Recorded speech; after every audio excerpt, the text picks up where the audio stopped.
हामीले आफ्नो एजेन्डा छोडेर हामी सरकारमा गएका होइनौँ। हामी आफ्नो एजेन्डालाई स्थापित गर्नको लागि सरकारमा गएका हौँ। हामी हाम्रो देशका युवाहरूको, हाम्रो देशका नागरिकहरूको जनजीविकाको सवालमा हामीले के सहयोग गर्न सकिन्छ, उनीहरूको शिक्षा कसरी हरेक ठाउँमा चाहिँ सर्वसुलभ गर्न सकिन्छ, स्वास्थ्य सेवा कसरी पुर्याउन सकिन्छ, यी कुराहरूलाई चाहिँ सर्वसुलभ बनाउनको लागि चाहिँ गणतन्त्र धर्मनिरपेक्षताको नायकको यो ल्याउने प्रमुख व्यक्तिको पुष्पकमल दाहाल प्रचण्ड उहाँ के हुनुहुन्छ?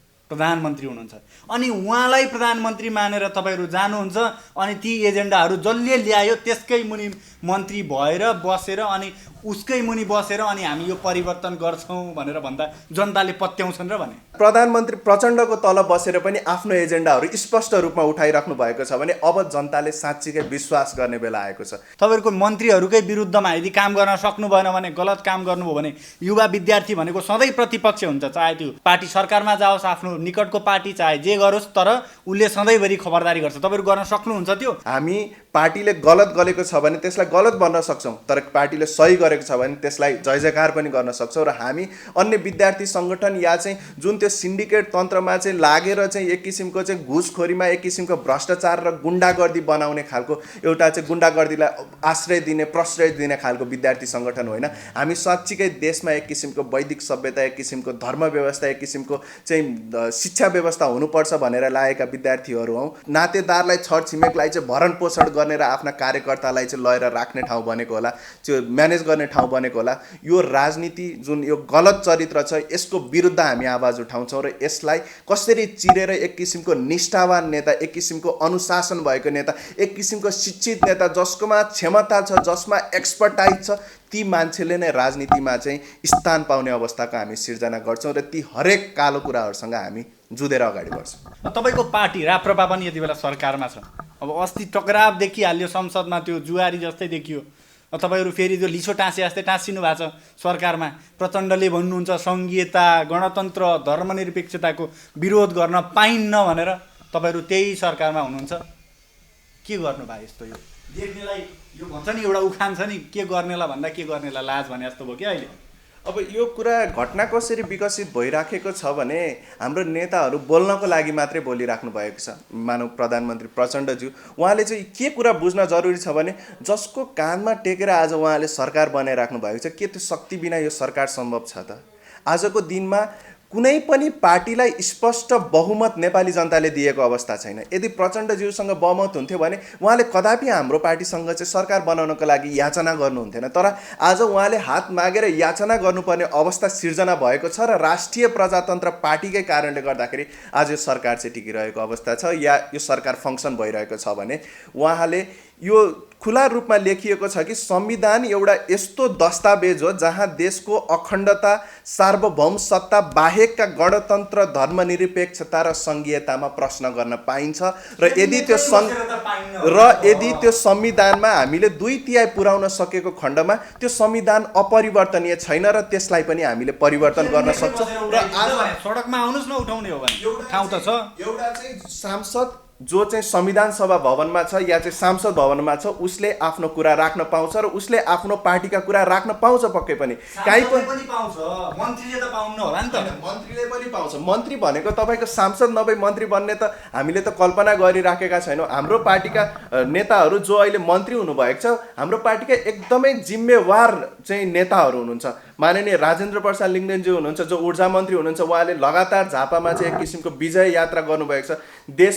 देशभरिका युवाले, विद्यार्थीले चाहिँ रुचाएको नेतृत्व हुनुपर्छ, देशले खोजेको नेता उहाँ हुनुहुन्छ। र त्यसै गरी चाहिँ हाम्रो चाहिँ जो अहिले कानुन मन्त्री हुनुहुन्छ ध्रुवबहादुर प्रधान, उहाँ लामो समयसम्म आइजिपी भएर चाहिँ देशका नीति निर्माण तहमा बसेर चाहिँ एक किसिमको कार्य सम्पादन गरिसकेको अब्बल र बुजुर्ग नेता हुनुहुन्छ। र उहाँलाई नै स्पष्टीकरण सोधिएको थियो र उहाँले चाहिँ सोधिने कुरा आएको थियो होइन। र त्यसमा चाहिँ कुनै पनि एउटा सांसदले आफ्नो पार्टीका मुख्य एजेन्डाहरू लिएर बोल्न पाउँछ। हामी सरकारमा जाँदाखेरि हामीले हाम्रो एजेन्डामा कहिले पनि त्यो चाहिँ कम्प्रोमाइज गरेको अवस्था छैन। हामीले आफ्नो एजेन्डा छोडेर हामी सरकारमा गएका होइनौँ। हामी आफ्नो एजेन्डालाई स्थापित गर्नको लागि सरकारमा गएका हौँ। हामी हाम्रो देशका युवाहरूको, हाम्रो देशका नागरिकहरूको जनजीविकाको सवालमा हामीले के सहयोग गर्न सकिन्छ, उनीहरूको शिक्षा कसरी हरेक ठाउँमा चाहिँ सर्वसुलभ गर्न सकिन्छ, स्वास्थ्य सेवा कसरी पुर्याउन सकिन्छ, यी कुराहरूलाई चाहिँ सर्वसुलभ बनाउनको लागि चाहिँ गणतन्त्र धर्मनिरपेक्षताको नायकको यो ल्याउने प्रमुख व्यक्तिको पुष्पकमल दाहाल प्रचण्ड, उहाँ के हुनुहुन्छ? प्रधानमन्त्री हुनुहुन्छ।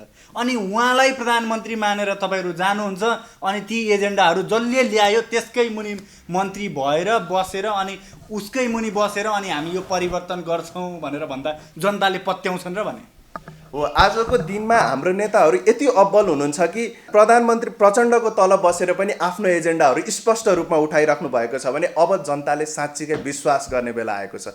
यो पहिला जस्तो अवस्था छैन। कुनै बेलामा राष्ट्रिय प्रजातन्त्र पार्टी कमजोर थियो होला, एउटा सिट थियो होला, 4वटा सिट थियो होला, तर आज राष्ट्रिय प्रजातन्त्र पार्टी संसदको बलियो शक्तिको रूपमा स्थापित भइसकेको छ र विभिन्न प्रदेश सभा, गाउँपालिका, त्यसै गरी विभिन्न नगरपालिकामा राष्ट्रिय प्रजातन्त्र पार्टीको आज एकदमै ठुलो चाहिँ सिटहरू चाहिँ छ। र यही अवस्थामा राष्ट्रिय प्रजातन्त्र पार्टीलाई पहिलाको जस्तो नजरअन्दाज गरेर या निषेधको राजनीति गरेर अब राजनीतिको क्रियाकलाप सम्भव छैन।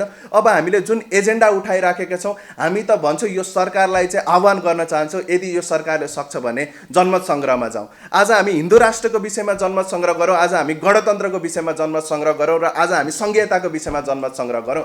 यो 3 तहको सरकार भनेकै भार हो भनेर त अहिलेका नेताहरूले नै भनिसक्नु भएको अवस्था छ। अहिले त प्रदेशमा मन्त्रालय घटाउनेदेखि लिएर बजेट घटाउनेसम्मको कुरा भइरहेको छ। बजेट मात्रै किन घटाउने? आज हामी प्रदेश नै हटाइदिउँ न, हामीलाई 2 तहको सरकारले पुगिहाल्छ नि। हाम्रो केन्द्रमा एउटा बलियो सरकार र स्वायत्त स्थानीय तहमा चाहिँ हाम्रो नगरपालिका र गाउँपालिकाहरूले पक्कै पनि यो देश चलाउन सक्छन्। यो चाहिँ जुन सङ्घीयता छ यसमा लगभग सबै चाहिँ प्रदेशमा गरेर 30,000 40,000 चाहिँ सरकारी मान्छेहरूले चाहिँ नेपाली जनताको कर चुसिरहेका छन् भने अब यो सङ्घीय व्यवस्था हटाउनै पर्छ भन्ने हाम्रो पार्टीको एजेन्डा हो। र म त यो सरकारलाई आह्वान गर्न चाहन्छु, यदि यो सरकारले सक्छ भने, प्रधानमन्त्रीले सक्नुहुन्छ भने जनमत सङ्ग्रहमा जाउँ, हिन्दू राष्ट्रको लागि जनमत सङ्ग्रह गरौँ, राष्ट्र संस्थाको लागि जनमत सङ्ग्रह गरौँ, र सङ्घीयता हटाउनको लागि जनमत सङ्ग्रह लिएर जानुहोस् न त सडकमा।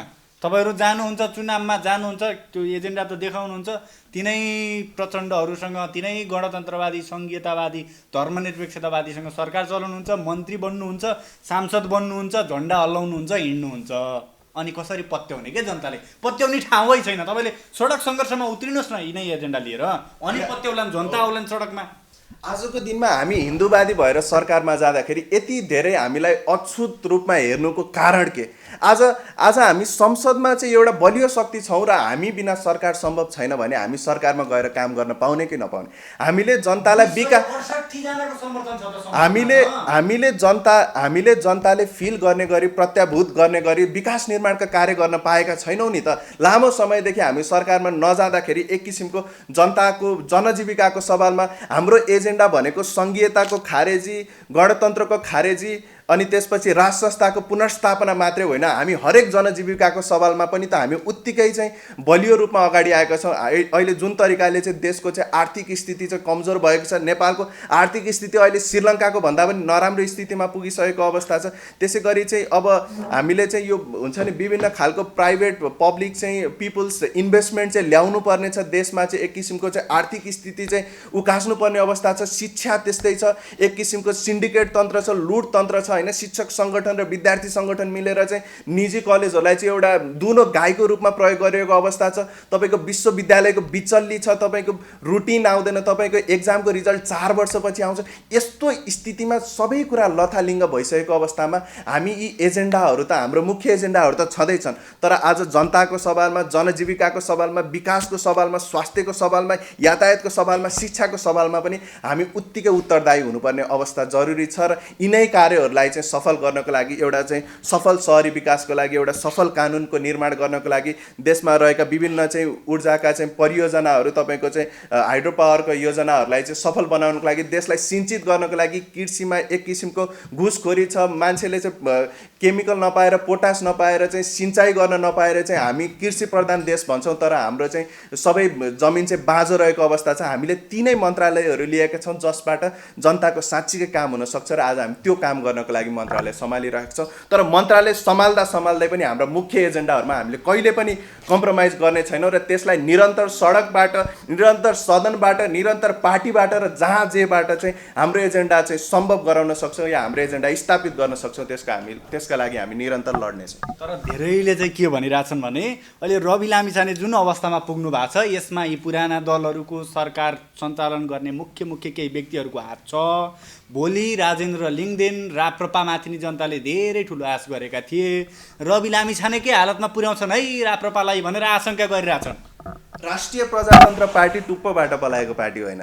राष्ट्रिय प्रजातन्त्र पार्टीको आफ्नै एउटा 40 वर्षको इतिहास हो। यो इतिहासमा मानव राष्ट्रिय प्रजातन्त्र पार्टी विभिन्न बेलामा टुटफुटको स्थितिमा पुग्यो होला, तर आज जुन नेतृत्व हामीले प्राप्त गरेका छौँ, म च्यालेन्ज गरेर भन्न सक्छु कुनै पनि राजनैतिक दलमा के राजेन्द्र लिङदेन जतिको युवा नेतृत्व छ? माननीय राजेन्द्र प्रसाद लिङदेनज्यूको उमेर अहिले मात्र 50-55 वर्षको छ। कुनै एउटा पार्टीले 50-55 वर्षको एउटा नेतालाई चाहिँ पार्टीको बागडोर दिन सकेको छ? पक्कै पनि छैन। त्यही भएर आज हामीले जुन नेतृत्व पाएको छौँ त्यसमा हामी गर्व गर्छौँ र हाम्रो हरेक गाउँ तहमा सङ्गठन छ, हरेक प्रदेश तहमा सङ्गठन छ, हरेक घरमा चाहिँ हामी अब चाहिँ पुग्दैछौँ र सङ्गठन विस्तारमा चुस्त दुरुस्त रूपमा चाहिँ आज हामी बढिरहेको अवस्था छ। र राष्ट्रिय प्रजातन्त्र पार्टी कहिले माथि पुग्यो होला, कहिले तल पुग्यो होला, तर ती सबैको हामीले निर्मम समीक्षा गरेर आज हामी यो निर्वाचनबाट स्थापित भएको अवस्थामा राष्ट्रिय प्रजातन्त्र पार्टीप्रति कसैले पनि त्यो सोच्नुपर्ने अवस्था छैन, किनकि हामीले राजनीति बुझेको पनि गर्छन् नि। तपाईँले बुझ्नु भएको छ नि,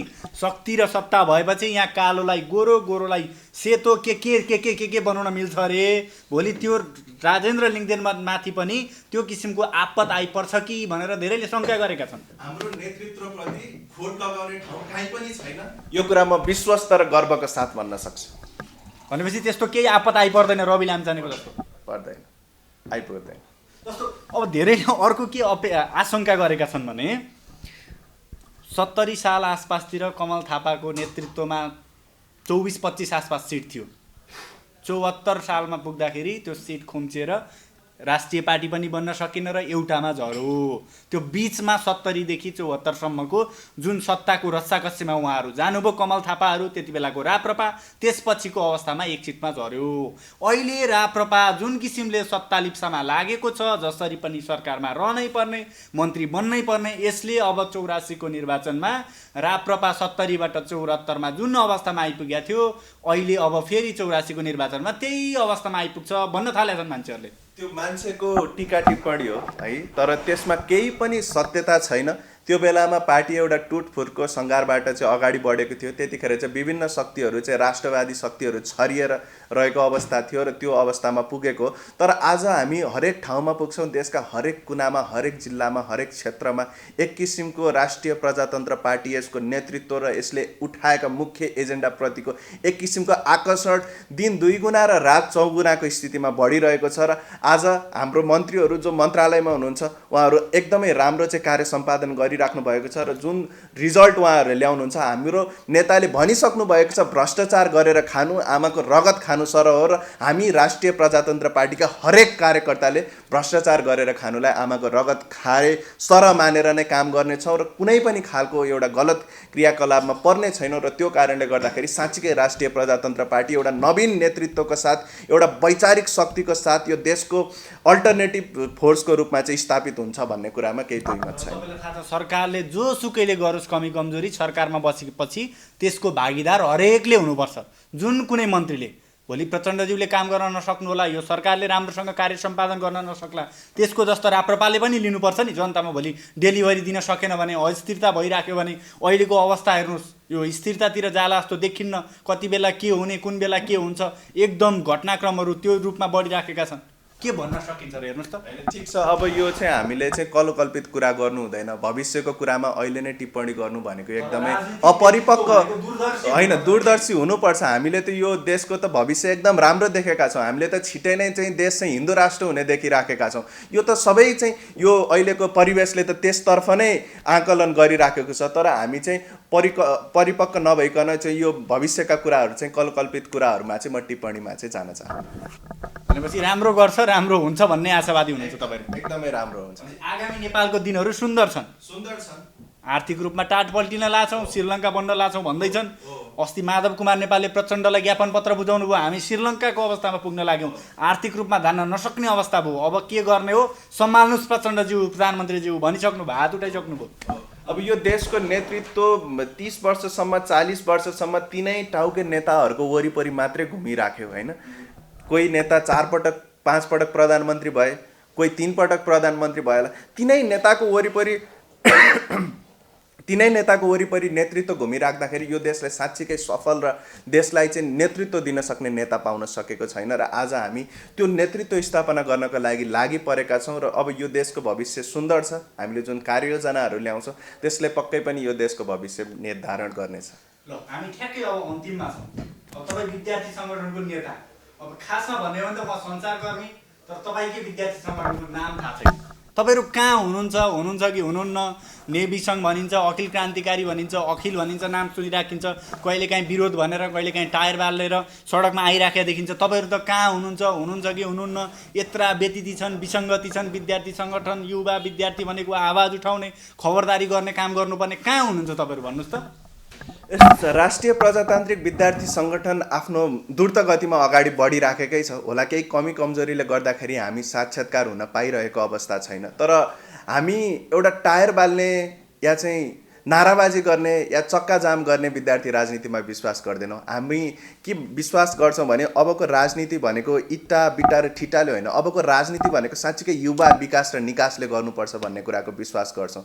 र जहाँ विद्यार्थीलाई समस्या परेको छ, जहाँ विद्यार्थीको हकितका लागि कुरा गर्नुपर्ने छन्, जहाँ कलेज प्रशासनले विद्यार्थीलाई पेलेको छ, जहाँ विद्यार्थीले शिक्षा सामग्री पाएका छैनन्, जहाँ कापी पुगेका छैनन्, जहाँ किताब पुगेका छैनन्, जहाँ समस्या छन् त्यहाँ राप्रवि सङ्घ अब पुग्दैछ। अब हरेक मुद्दामा, हरेक कुरामा राष्ट्रिय प्रजातान्त्रिक विद्यार्थी सङ्गठनले यी मुद्दाहरूलाई उठाउनेछ र अखिल नेभी सङ्घ भन्दा पनि चाहिँ सोब्युमा चाहिँ यो किसिमको राम्रो नतिजा ल्याएर चाहिँ यस्ता दिनका समस्याहरू छन्। हेर्नुहोस् त, तपाईँहरू त कहीँ देखिनुहुन्न भने न जनतालाई आज यसो गर्यो है राप्रवि सङ्घले भन्ने सुनिन्छ, न केही सुनिन्छ।